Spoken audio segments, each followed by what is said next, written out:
Bueno, hola alumnos, buenas tardes a todos. Vamos a empezar hoy a hablar de la primera teoría del aparato psíquico.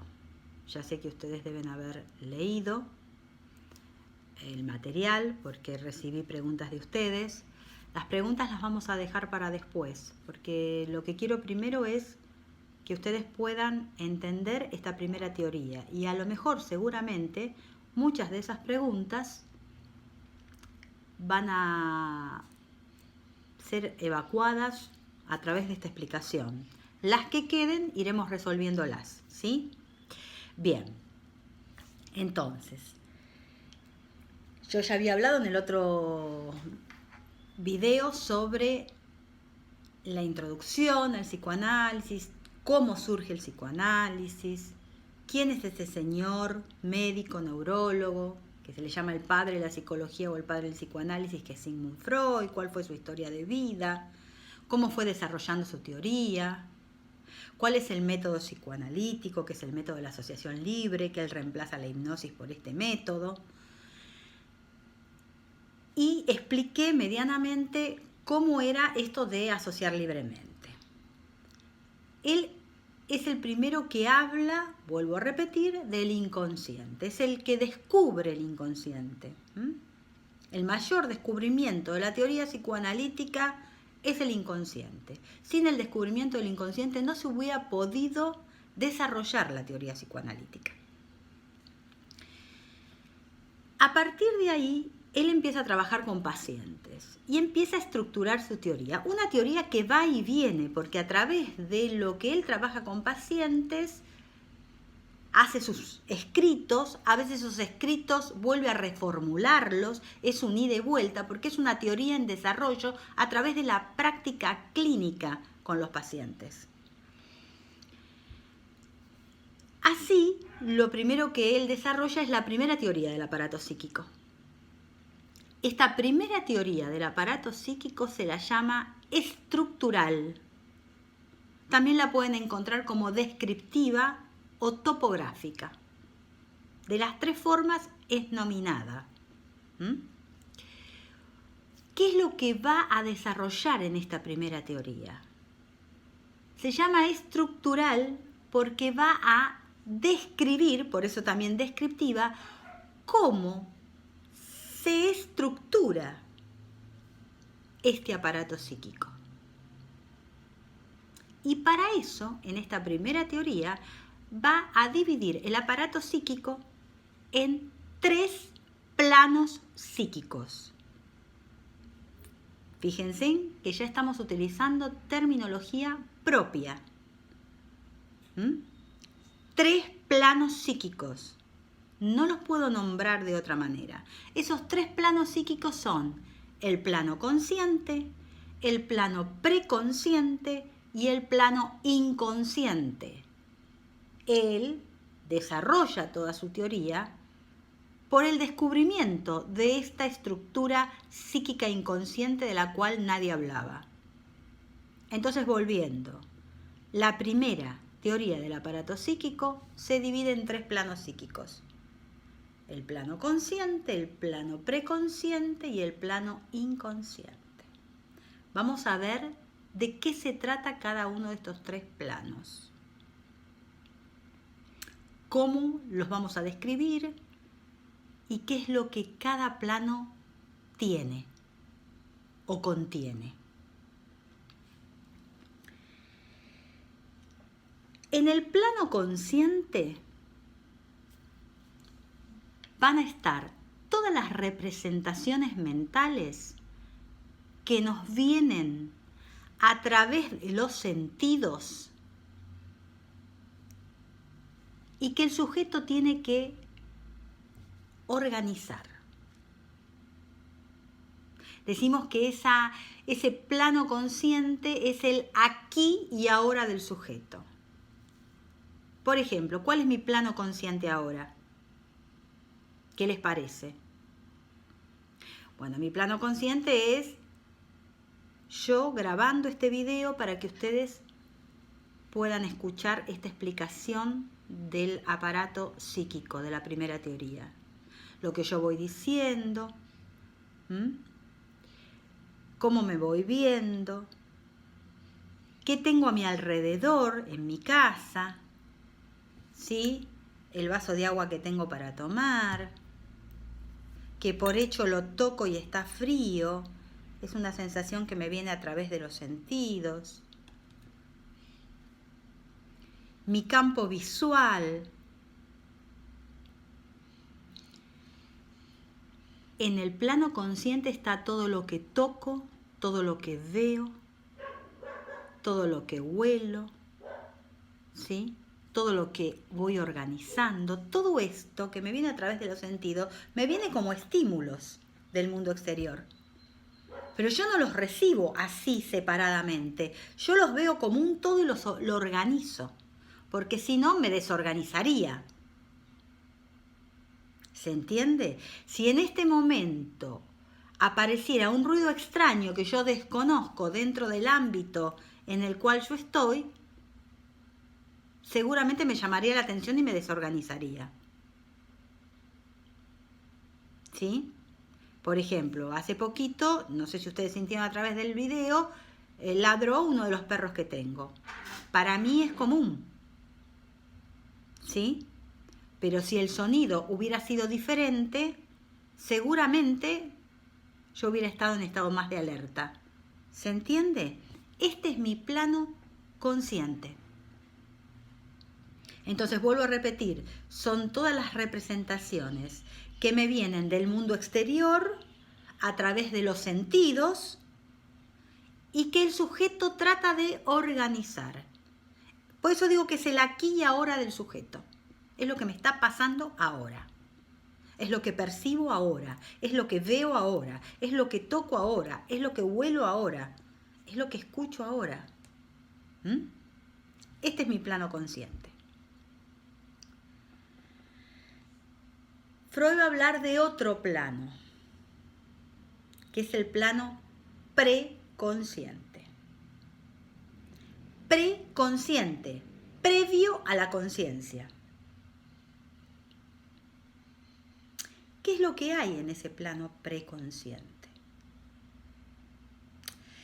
En ese plano preconsciente están todas las ideas o contenidos latentes que por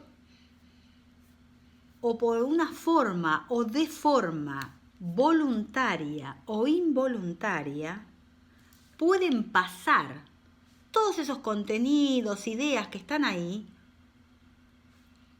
por vía directa al plano consciente. A ver, por un esfuerzo de memoria, que esa sería voluntariamente, esos contenidos o ideas, yo hago un esfuerzo y están en ese plano preconsciente, pero cuando yo lo necesito, pasan a mi plano consciente. Por ejemplo, si yo en este momento hago un esfuerzo voluntario para saber qué actividades hice ayer y qué cosas me quedaban pendientes que no llegué y no hice, hago un esfuerzo y puedo traerlo en este momento que estoy dando clase a un plano consciente. Si quiero saber dónde fui el verano pasado, por un esfuerzo de memoria, de forma voluntaria, pasa esto que está en mi plano preconsciente a mi plano consciente. Una vez que no lo necesito más, ¡bluc!, vuelve al plano preconsciente. Estoy hablando de forma voluntaria. Pero, si ustedes habrán leído el apunte, también dice que puede pasar de forma involuntaria. ¿Y cómo sería de forma involuntaria? Bueno, de repente yo puedo estar aquí dando esta clase y de forma involuntaria me aparece un recuerdo, algo que viví. Y así como aparece, ¡pluc!, se fue. Pero yo no lo traje. ¿Se entiende? Yo no hice un esfuerzo por recordar. Apareció, se me impuso. A veces nos pasa cuando estamos en un lugar que a lo mejor estamos a disgusto o estamos aburridos y aparece un recuerdo o aparece algo que hice. O me vado del lugar porque aparece algo que es una fantasía y ahí está. Y apareció.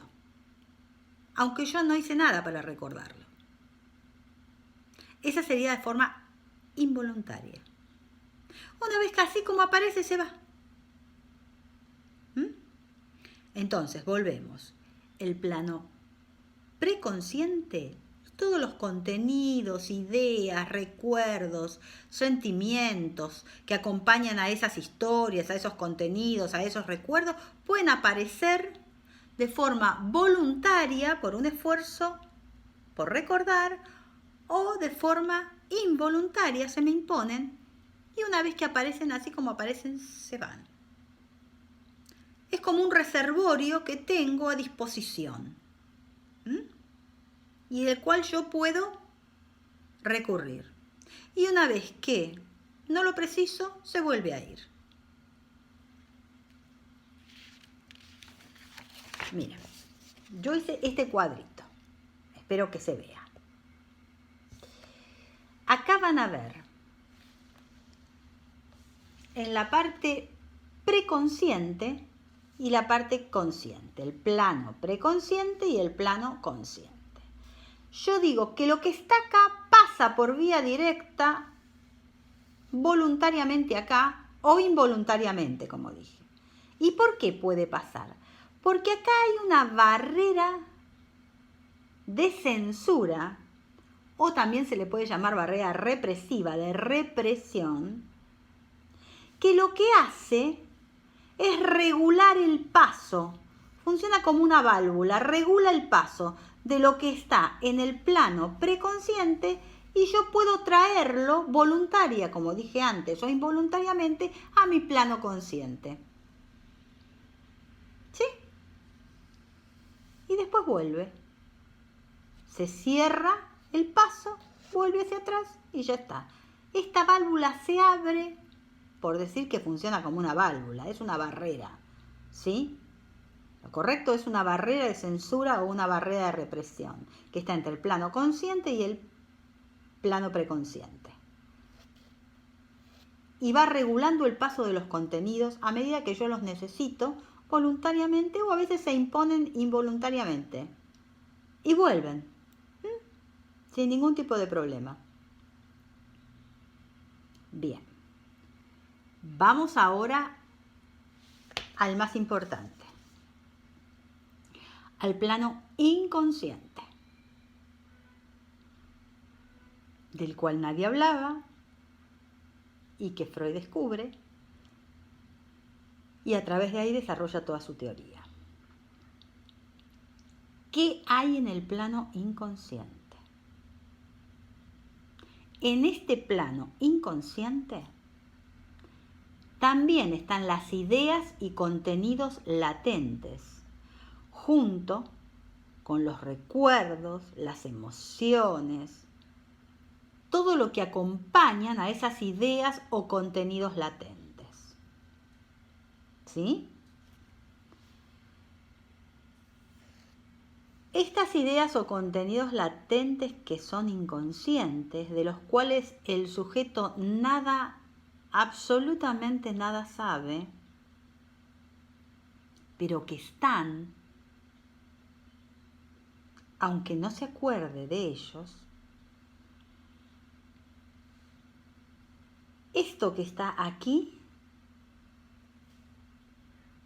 nunca, escuchen bien lo que voy a decir, nunca, pero nunca pasan al plano consciente por vía directa. Lo que se encuentra acá, nunca, pero nunca, así lo digo como los chicos, ¿vieron? Del jardín, nunca, pero nunca, jamás de los jamases, pasa por vía directa al plano consciente. ¿Por qué? Porque acá existe una barrera, que es la primera barrera de censura, que la función que tiene es la de separar, impedir y bloquear que dichos contenidos o ideas latentes pasen de este plano inconsciente a este plano consciente. Vuelvo a repetir, lo que está acá nunca pasa por vía directa acá. ¿Sí? ¿Se entendió? Ahora ustedes se preguntarán, ¿y entonces cómo pasa?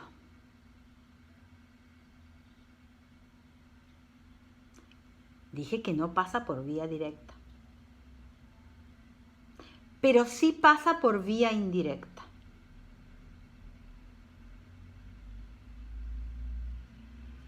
Piensen lo que voy a decir. Y esto es una pregunta que quiero que ustedes se la hagan también. La regla de oro de la terapia psicoanalítica es hacer consciente lo que es inconsciente.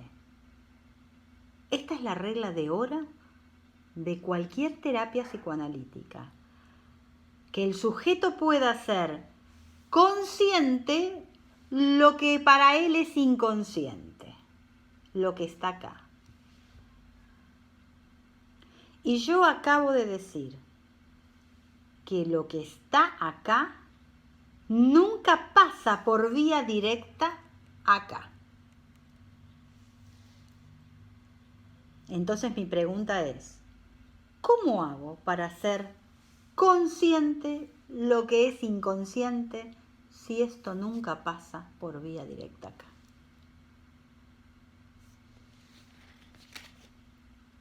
Y no pasa por vía directa porque hay una barrera de censura o de represión que impide y bloquea el paso.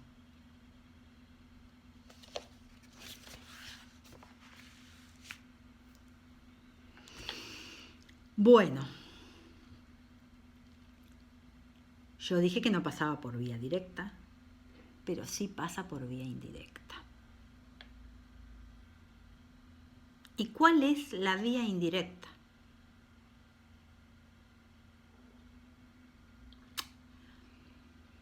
La vía indirecta es lo que el sujeto nada sabe y trae a terapia y que va apareciendo a lo largo de la terapia a través de este método de asociación libre, de lo cual el sujeto simplemente trata de poner el mínimo de represión y decir todo lo que se le ocurre, aunque le parezca tonto, loco, inconexo.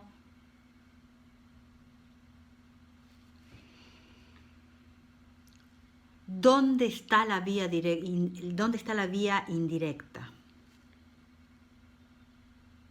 En lo que el sujeto trae a terapia, pero no en todo lo que el sujeto trae a terapia, porque el sujeto va contando cosas de su vida y eso es consciente, lo está contando, sabe de qué.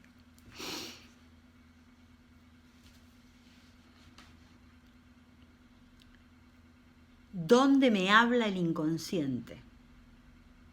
Esta es la pregunta. ¿Dónde pongo la escucha? ¿Dónde me está hablando el inconsciente? Que en terapia se interpreta y se analiza, pero en la vida corriente se deja pasar. El inconsciente me habla por vía indirecta, pero me habla y me habla permanentemente. Y es el que dirige, cuando dice el iceberg, ¿se acuerdan? El témpano, es el que dirige y es el causante de lo que hacemos, de lo que decimos, de cómo nos comportamos, de cómo es nuestra vida, de nuestras elecciones, de por qué nos pasa esto y no nos pasa otra cosa. La vía indirecta en la cual nos habla el inconsciente son los sueños que el sujeto tiene, que todos tenemos, los recordemos o no, soñamos siempre y soñamos todos los días. Los recuerdos, los actos fallidos. ¿Qué son los actos fallidos? Actos que fallan. Quiero decir algo y me olvido. ¿Qué estaba diciendo? Uy. Yo te tenía que decir algo, vos sabés que era importante.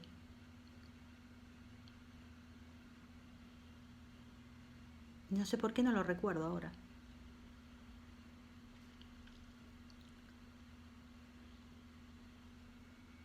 Los actos fallidos son los olvidos de nombres, los olvidos de cosas, el querer decir una cosa y que me salga otra, el juntar dos palabras y crear una, el decir una palabra por otra.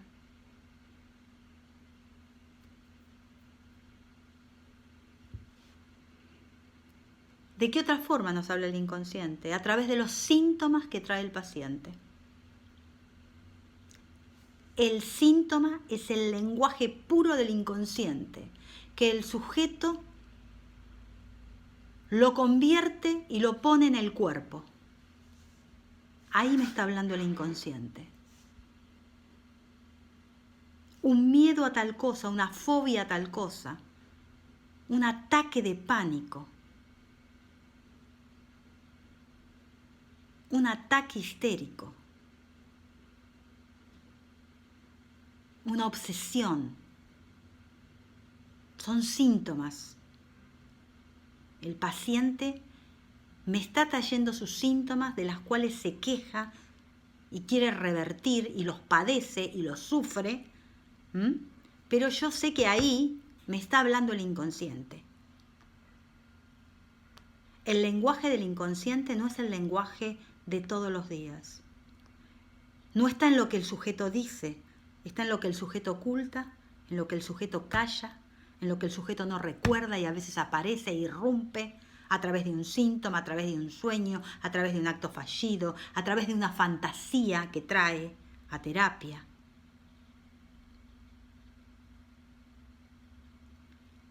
Ahí es cuando aparece el inconsciente y ahí es donde pongo escucha.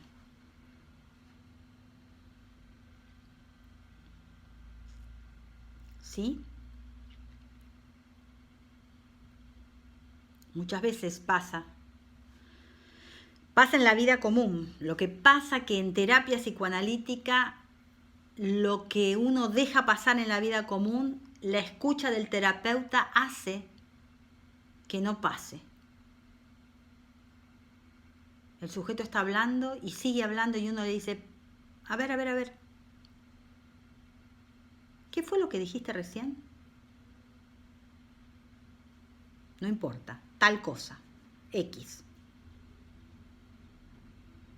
¿Vos escuchaste lo que dijiste? A lo mejor el sujeto habló 20, 30 minutos y uno puso la escucha en algo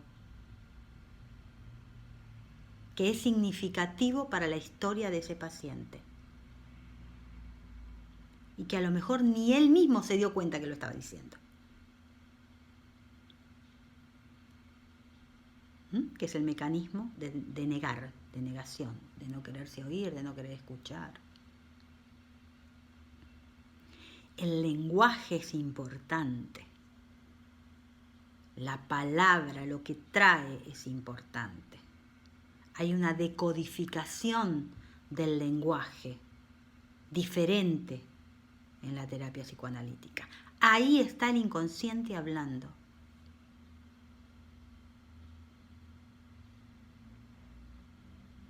Piensen ustedes que nada más que estudiar la estructura de los sueños lleva años para un terapeuta con base psicoanalítica. pero que los sueños, para empezar a desmistificar, ¿vieron cómo desmistificamos determinadas cosas del ejercicio de la enfermería psiquiátrica? Bueno, para desmistificar, uno no interpreta los sueños a cualquiera. Los sueños se interpretan en la vida de ese paciente, porque el terapeuta conoce cómo se estructura su aparato psíquico, qué es lo que siente, qué es lo que piensa, cuáles son sus mecanismos de defensa, cómo se autodefiende, qué conflictos tiene, qué traumas tiene. Entonces, el sueño que un paciente trae entre paciente y terapeuta es una labor conjunta que uno ayuda a que el paciente entienda lo que ese sueño significó en su vida y lo que está queriendo decir o lo que está queriendo liberar a través del sueño.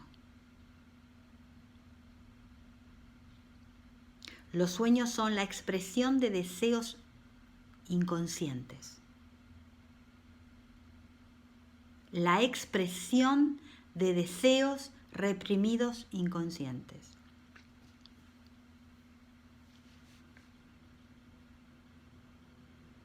Bueno, todas esas son las vías indirectas por las cuales el inconsciente nos habla. Por eso, los contenidos latentes que están en ese inconsciente pasan al plano consciente, por vía directa no, porque hay una barrera que bloquea, pero sí por vía indirecta. ¿Sí? Por un camino que no es directo, que es mucho más difícil, si quieren decirle así, pero que aparece, que se manifiesta, que se hace presente y que ayuda al sujeto a reconstruir quién es, qué lugar ocupa en su rol y en su familia, cuáles son sus deseos y cuáles son los deseos de otro,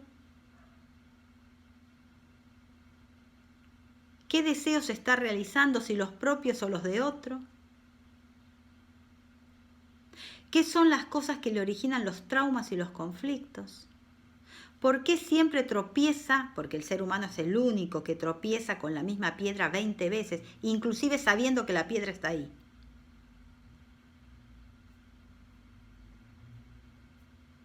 ¿Por qué me pasa lo que me pasa? A mí siempre me pasa lo mismo. Bueno, ¿y es el destino?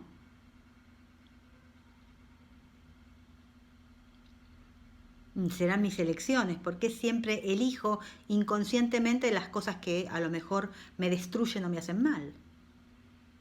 Y sin embargo siempre voy ahí. ¿Por qué estoy repitiendo historia?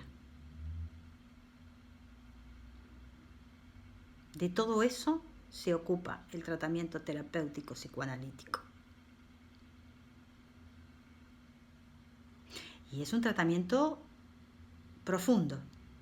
Es una terapia regresiva profunda, donde apunta al que el paciente se conozca y conozca cómo funcionan sus mecanismos inconscientes, para que no se mienta más a sí mismo. ¿Sí?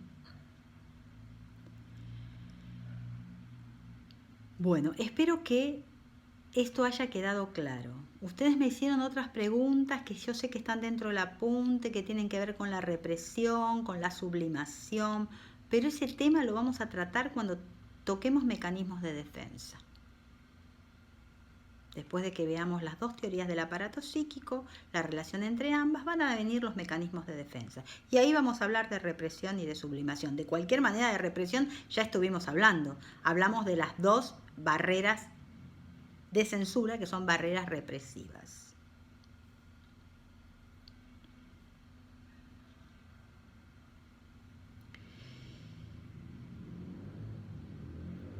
Me queda por decirles que todo lo que está aquí en este plano inconsciente, del cual el sujeto nada sabe, está presente siempre. En cada cosa que hacemos, en cada cosa que elegimos, en cada cosa que no hacemos, en cada cosa que decidimos, en cada cosa que no decidimos, rige nuestra vida.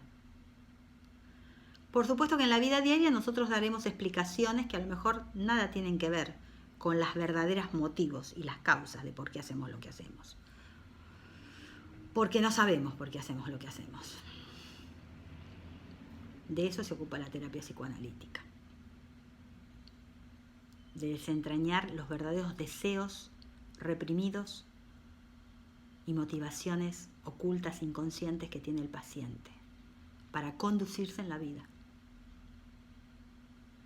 y para estructurar este aparato psíquico que todos tenemos. ¿Sí?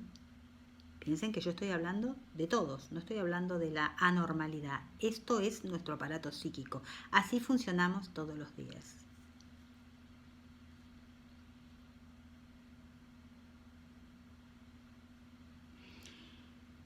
Bien, con esto como que redondeamos lo que es la primera estructura del aparato psíquico. Quiero que escuchen el video y seguramente muchas de las preguntas que me hicieron van a quedar aclaradas. Otras que yo voy a ver, que todavía estoy recibiendo, voy a ir contestándolas o a través de otro video o a lo mejor a través de los grupos de WhatsApp, porque voy a elegir y ver de las que me preguntaron cuáles quedaron fuera de esta explicación. De cualquier manera les pido, por favor, vean los videos. Y además, una vez cuando vean los videos, anoten las dudas y me las mandan a través del grupo de WhatsApp. No importa el día, no importa el momento, yo lo voy a ir contestando. Pero necesito que trabajemos mucho esta unidad para poder avanzar con las otras después y que sean entendibles.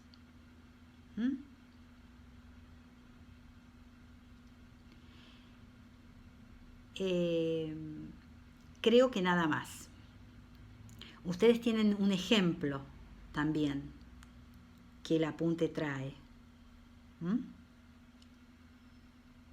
sobre un viaje. Y ahí se ve bien cuál es el plano consciente, más allá de los ejemplos que acabo de dar yo, cuál es el plano consciente, cuál es el plano preconsciente, cuál es el plano inconsciente. ¿Sí?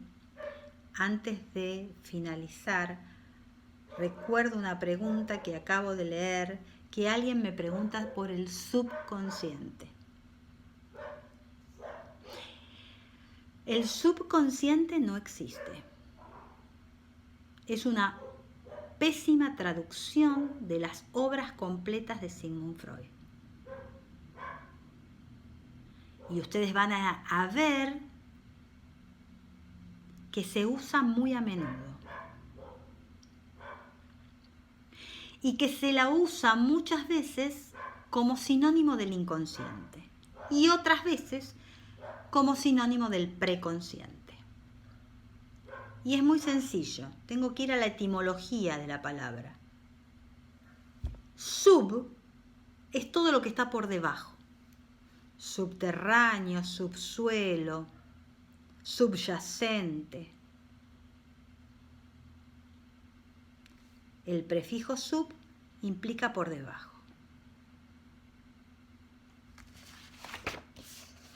Y aquí, en lo que acabo de explicar, no hay nada por debajo.